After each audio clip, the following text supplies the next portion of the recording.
So ito yung pressure plates, no, na siyang dahilan kung bakit dumudulas yung clutch system ng Raider 150 natin.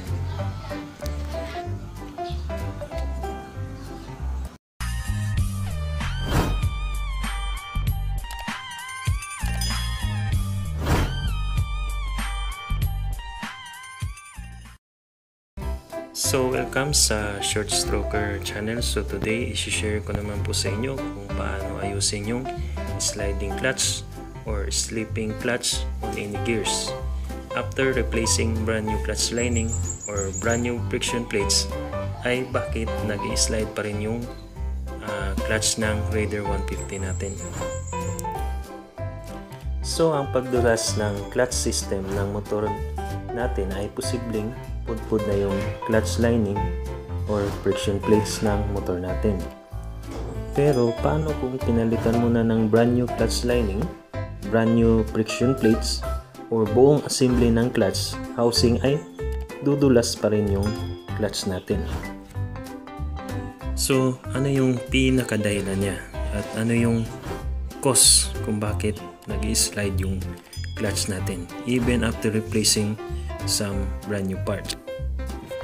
So sa pagpapalit ng brand new parts, no, gaya ng clutch lining or friction plates, ay nakala natin na interchangeable or pwede magkabaliktad yung sequence, pero hindi sa pressure plates, dahil yung pressure plates natin ay merong friction surface na hindi pwedeng baliktarin. So ang tamang paglalagay ng friction plates ay dapat yung sharp edges ay nakaharap sa iyo at yung dull edges naman ay nakatalikod. So ayan, so dapat nakaharap yung sharp edges ng friction plates.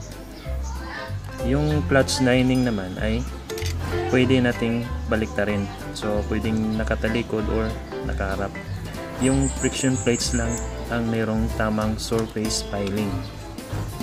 Dahil kung merong isang friction plates na baliktad pagkalagay ay mawawala ng effectiveness yung clutch natin at magre-resulta ito ng sliding o pagdulas kahit brand new pa yung mga parts na nilagay natin. So sana nakatulong sa inyo. So see you next time.